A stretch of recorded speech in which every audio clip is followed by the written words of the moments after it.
কি হলো গোপাল, তোমার মুখের এই হাল কেন? এমন বেজার হয়ে আছে। কেন মহারাজ, আপনি কি জানেন না যে কাজ করতে এলেই গোপালের জ্বর আসে? দেখুন, রাজসভায় না আসার নতুন হয়তো বাহানা করবে বলে অমন মুখ করে বসে আছে। আজকে আমি আপনার সাথে আর কোনো ঝগড়া করব না মন্ত্রীমশাই। আসলে মহারাজ, বেশ কয়েকদিন ধরে আমার দাঁতে প্রচন্ড যন্ত্রণা হচ্ছে। আজ বড় কষ্ট করে এসেছি, মনে হয় কাল থেকে আর বেশ কয়েকদিন আসতে পারবো না মহারাজ। তাহলে তুমি আজ বা এলে কেন? কয়েকটা দিনের ছুটি নিয়ে সুস্থ হয়ে তারপর না হয় এসো। আর মনে করে রাজবৈদ্যকে দেখিয়ে নিও কিন্তু। আগে মহারাজ, তাহলে আমায় আজ্ঞা দিন, আমি আজ একটু তাড়াতাড়ি বাড়ি যেতে চাই। হ্যাঁ হ্যাঁ, নিশ্চয়ই। তুমি এখন বাড়ি যাও, সুস্থ হয়ে তারপরে এসো। যথা আজ্ঞা মহারাজ। গোপাল বাড়িতে ঘরকুনো হয়ে থাকলে বেশি বাইরের ব্যাপারে নাক গলাতে পারবে না, তাই ও সুস্থ হয়ে ওঠার আগেই হাত পরিষ্কার করে ফেলতে হবে আমার। মহারাজ যেন কি বললেন? রাজবৈদ্য? হ্যাঁ, ঠিক ঠিক ঠিক ঠিক। গোপালকে বেশি দিন ঘরে রাখতে গেলে রাজবৈদ্যকে আমায় হাত করতেই হবে।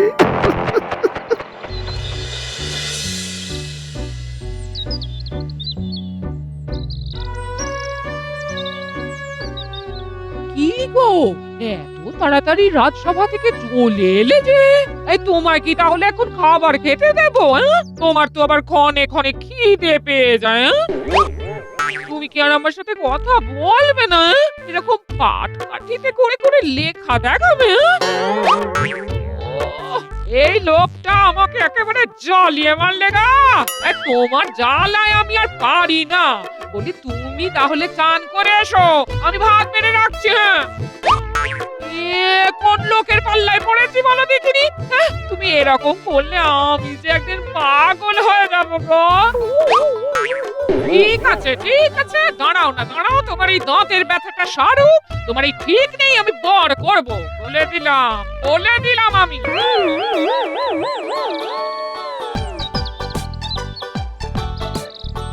ও গোপাল দাদু, তোমার দাঁতে ব্যথা হয়েছে শুনলাম।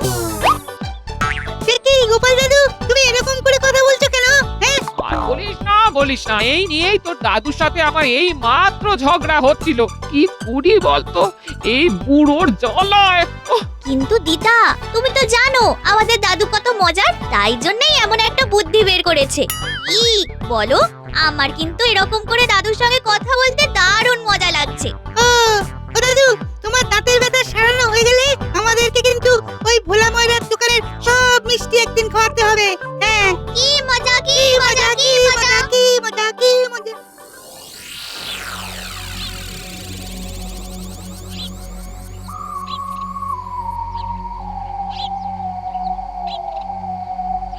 রাজবৈদ্য, ও রাজবৈদ্য, বলি বাড়ি আছো নাকি? হ্যাঁ হ্যাঁ মন্ত্রী মশাই, এই তো। তা হঠাৎ আপনি এখানে? এই কিছু কথা আছে তোমার সাথে, চলো চলো ভেতরে গিয়ে বলবো, চলো চলো। হ্যাঁ, তোমার সাথে আমার কিছু কথা আছে রাজবৈদ্য। হ্যাঁ, কি কথা বলুন মন্ত্রী মশাই। দেখো, শুনতেই তো পেলে গোপালের দাঁতের অবস্থার কথা। হ্যাঁ, শুনলাম। দেখো, গোপাল এখন যদি বাড়িতে থাকে বাইরের কোনো ব্যাপারে একদম নাক গলাতে পারবে না। তাই এই সুযোগে আমি রাজকোষ থেকে বেশ কিছু অর্থ চুরি করার কথা ভাবছি। সে কি মন্ত্রী মশাই? হ্যাঁ, আর গোপাল ওর দাঁতের যন্ত্রণার ওষুধ নিতে তোমার কাছে নিশ্চয়ই আসবে। তুমি যদি ওকে ওষুধ দিয়ে সারিয়ে দাও তাহলে আমার কার্যসিদ্ধি হবে না। তাই আমি বলি কি তোমায়, গোপালকে এমন ওষুধ দাও যাতে ওর ব্যথা কমার বদলে উল্টে বেড়ে যায়। এ আপনি কি বলছেন মন্ত্রী মশাই? বেশি সাধু সেজো না তো, আমার একার লাভের জন্য তোমার কাছে এসেছি। এই কাজ করলে তোমারও লাভ আর আমারও লাভ। চুরি করা অর্থের অর্ধেক অর্থ আমি তোমায় দেব, বুঝলে? এবার বলো রাজি? হ্যাঁ রাজি? আচ্ছা মন্ত্রী মশাই, আপনি যা বলেন তাই হবে। হ্যাঁ, আর আমাকে চটপট ঘুমের ওষুধের শিশি দাও তো। আবার ঘুমের ওষুধ নিয়ে কি হবে? কাজে লাগবে। এত প্রশ্ন না করে দাও তো।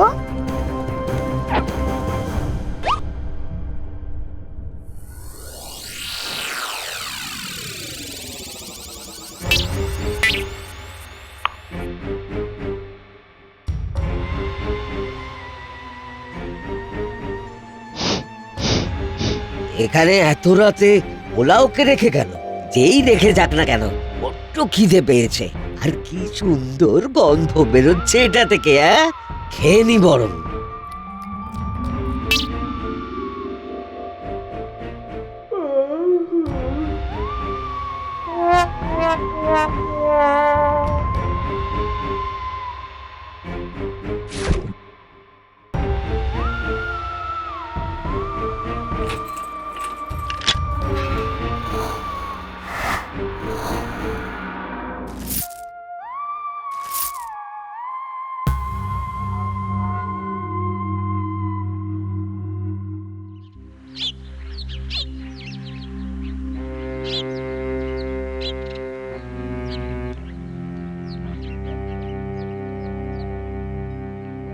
রাজবৈদ্য, ও রাজবৈদ্য, কোথায় গেলে? ও রাজবৈদ্য, আবার কোথায় চলে গেল? ও, এদিকে আমি আর দাঁতের যন্ত্রণায় দাঁড়িয়ে থাকতে পারছি না। কি যে হবে কে জানে। এতক্ষণ তুমি কোথায় ছিলে বলো তো রাজবৈদ্য? আমি যে দাঁতের যন্ত্রণায় দাঁড়িয়ে থাকতে পারছি না। কতক্ষণ ধরে তোমার বাড়ির সামনে দাঁড়িয়ে আছি। আসলে ওই একটু ওই কাজে গিয়েছিলাম গোপাল। চলো চলো চলো, তোমায় ওষুধটা দিয়ে দিচ্ছি, চলো।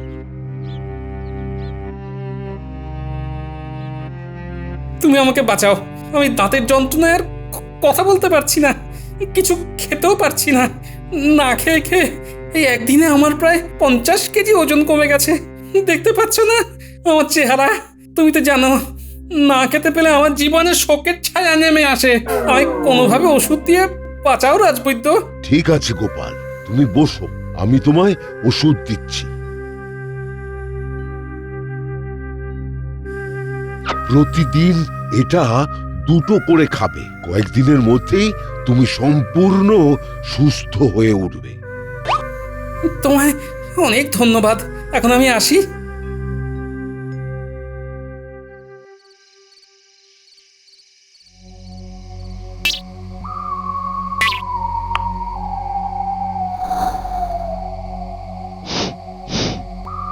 আবার আজকে কেউ ওই মাংস কষা নিয়ে রেখেছে মনে হচ্ছে। কোন সদয় ব্যক্তি আমার জন্য এমন খাবার রেখে যায় কে জানে। ঠিক আছে, খেয়ে নি, কি আর হবে।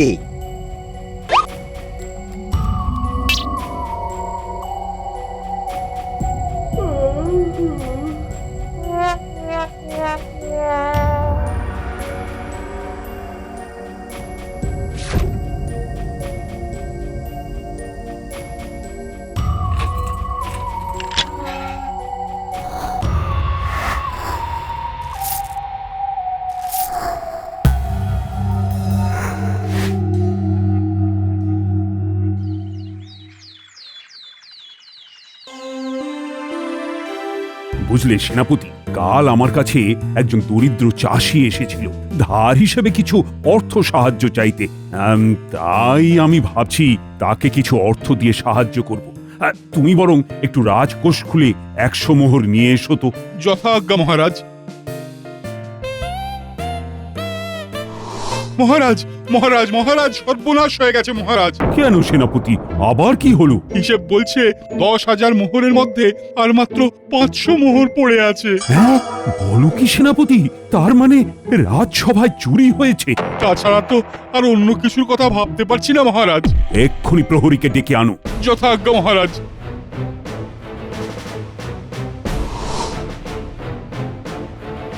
এই যে, তুমি পাহারায় থাকতে এত বড় একটা সর্বনাশ হয়ে যায় কি করে প্রহরী? তুমি রাত্রিবেলা পাহারা না দিয়ে কি করো? আমি তো সারা রাত পাহারা দিই। তবে বিগত 2 দিন ধরে আমার পাহারা দেবার জায়গায় কি যেন খাবার রেখে দিয়ে যাচ্ছে। হ্যাঁ, খাবার রেখে দিয়ে যাচ্ছে মানে? আজ্ঞে মহারাজ, একদিন পোলাও, একদিন মাংস, এই রকম খাবার আমি বিগত 2 দিন রাতে খেয়েছি। তারপর তো আমার কিছু মনে নেই মহারাজ। হায় হায় হায়, কি সর্বনাশ হয়ে গেল! সিন্ধুক থেকে টাকা চুরি হয়ে যাচ্ছে, অথচ প্রহরী বুঝতে পারছে না। কেমন লোককে রেখেছি আমি! দাঁড়াও, তোমার ব্যবস্থা হচ্ছে। একবার শুধু ধরতে পারি চোরটাকে, তারপরে সব কটাকেই একসাথে শুলে চড়াবো। মহারাজ, আপনি আর কিছুই ধরতে পারবেন না। যা চুরি আমি করে ফেলেছি তাতেই আমার কম করে প্রায় 1 বছর এখন চলে যাবে। জানাজানি হয়ে যাওয়ার আগেই তাই আমি যত পেরেছি লুটে নিয়েছি। আমি কি অত বোকা?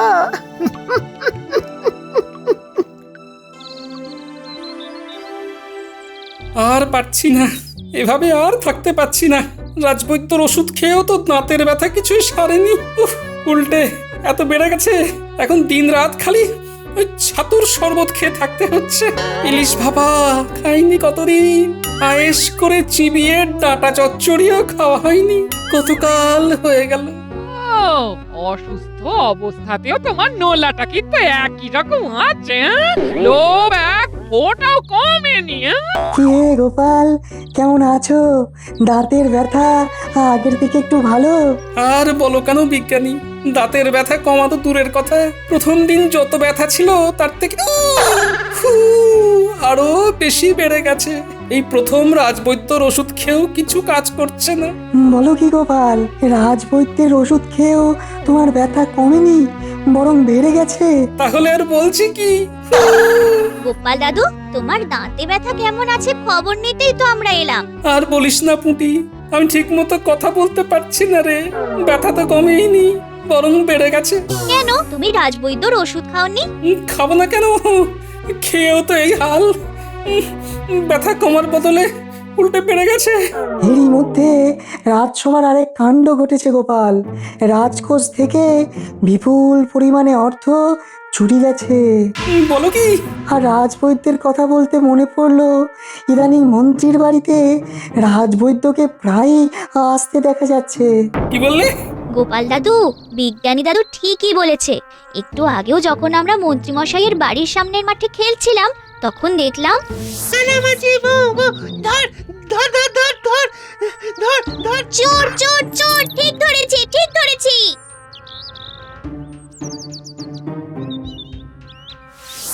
বুঝলে বিজ্ঞানী, আসল ব্যাপারটা তাহলে ঠিক কি?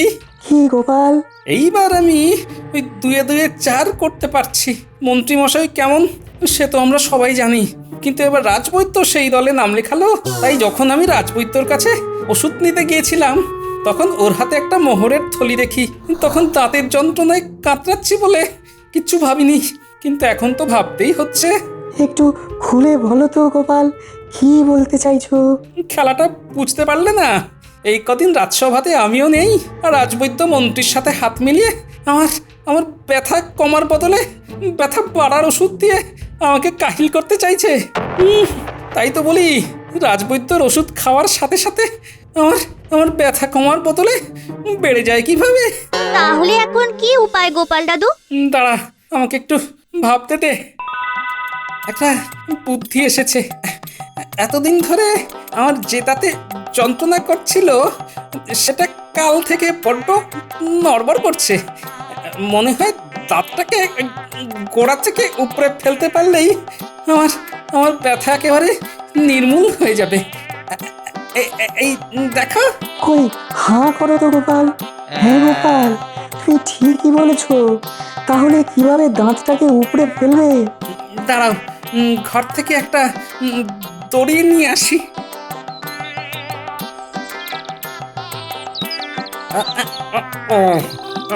এইভাবে আমার নাতি নাতনিরা আর বিজ্ঞানী আর গিন্নি, তুমিও ধরে চান্দাও দেখি।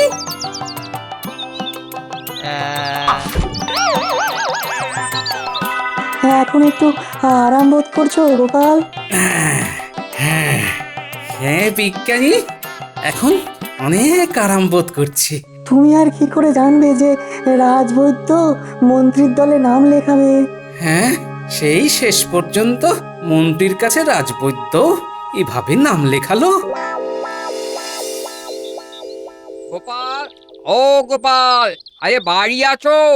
মহারাজের তরফ থেকে তোমার জন্য একটা চিঠি এসেছে।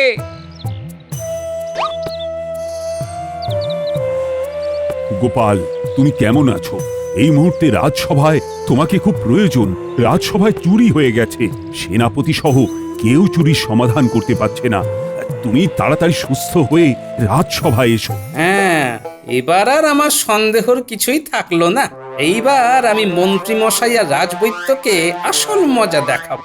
ইনি আমার যদি একটু পায়েস করো তো, অনেক দিন পায়েস খাইনি। কাল দাঁত তুলে নেবার পর থেকে আমি এখন সম্পূর্ণ সুস্থ। একটু বেশি করে পায়েস করো, হ্যাঁ? আর আমাকে একটা গামলায় করে পায়েস দেবে, আর একটা আলাদা বাটিতে করেও দেবে, কেমন? তাহলে তো একেবারে একটা গামলায় পায়েস দিলেই হয়। যা বোঝো না তাই নিয়ে কথা বলো না তো গিন্নি, যা বলছি তাই কর। আচ্ছা বাবা, আচ্ছা ঠিক আছে, করে দিচ্ছি।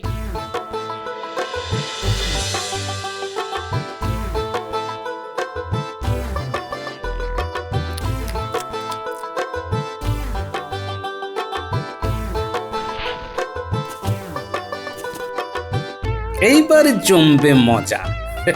এই কদিন রাজসভায় না গিয়ে আমার মহারাজ আর বাকিদের জন্য খুব মন কেমন করছে। আমি এলাম, কেমন? হ্যাঁ, এসো এসো, এই সাবধানে।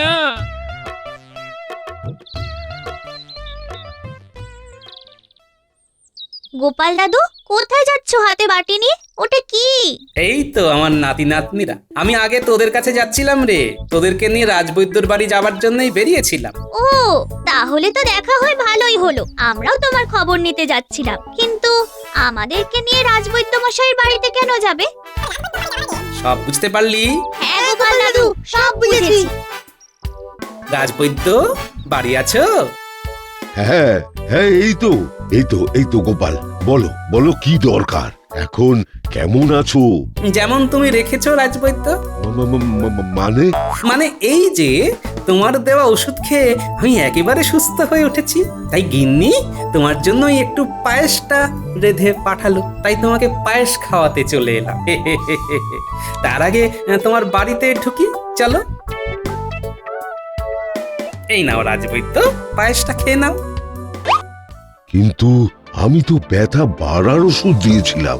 গোপাল সুস্থ হলো কি করে? যাকে ওই যখন গেছে, তাহলে আর এত ভেবে লাভ কি? কি এত ভাবছো রাজবৈদ্য? খাবে না? হ্যাঁ, এই তো খাচ্ছি। আচ্ছা রাজবৈদ্য, তোমার স্নান ঘরটা কোথায়? আমার বড্ড পেয়ে গেছে বুঝলে, বড় বাইরে যাব। এই তো এখান থেকে ডান দিকে গিয়ে সোজা দেখতে পাবে, ওটাই স্নান ঘর। ঠিক আছে রাজবৈদ্য, তুমি খাও, আমি কাজ সেরে আসি, কেমন?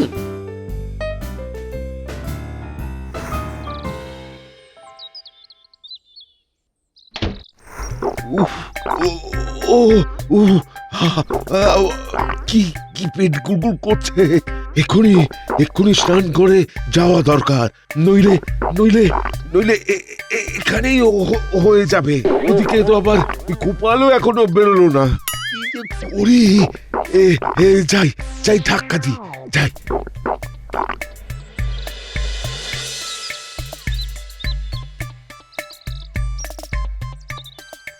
কি আরে সবাই কোথায় গেল? গোপাল, ও গোপাল, আরে দরজাটা খোলো দয়া করে। গোপাল, আরে ও গোপাল, এবার দরজাটা খোলো, তাহলে আমি একেবারে ওই লেজে গোবরে হয়ে যাব। খোলো খোলো গোপাল, তোমায় অনুরোধ করছি গোপাল, তুমি দরজাটা খুলে দাও। আর পারছি না। পুটি, পুটি। হ্যাঁ বলো গোপাল দাদু। মহারাজ এসেছেন? হ্যাঁ গো দাদু, এই মাত্র মহারাজ এলেন। রাজবৈদ্য, আমি একটাই শর্তে দরজা খুলবো, যদি তুমি রাজবাড়ির চুরির রহস্য আমাদের কাছে উন্মোচন করো। আসল ঘটনা যদি খুলে না বলো, আজ আমি দরজা কোনো মতেই খুলবো না। খুলে দাও গোপাল, খুলে দাও। আর আমি পারছি না। তুমি একটিবার খুলে দাও, তারপর আমি সব বলবো। আর তুমি লেজে গোবরে হয়ে গেলেও আমি খুলবো না। আগে তুমি সব নিজের মুখে স্বীকার করো মহারাজের সামনে। এই নাও রাজবৈদ্য, এই নাও, যা চুরি করেছি তার একদম অর্ধেক তোমায় দিলাম। ধন্যবাদ। কি বললে রাজবৈদ্য? তোমরা এত বড় একটা কাজ করার আগে দুবার ভাবলে না? তোমাদের চরম শাস্তি হবে। তোমরা এক্ষুনি রাজসভায় এসো।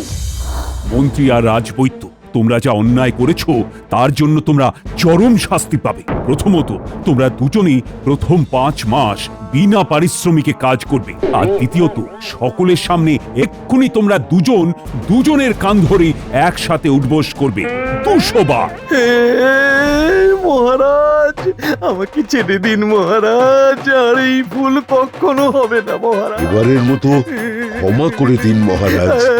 তোমরা যা ভুল করেছো এর কোনো ক্ষমা হয় না। তোমরা যদি রাজসভাসদ হয়ে এমন কাজ করতে পারো তার জন্য যে আমি তোমাদের বরখাস্ত করিনি, এই ভাগ্য ভালো। যা বললাম যদি এক্ষুনি তাই না করো তাহলে 5 মাস কিন্তু 1 বছর হয়ে যাবে। সেটা খুব ভালো হবে তো? ভালো করে একজনও যদি কান ছাড়ে তাহলে 100 বার করে আরো বেড়ে যাবে।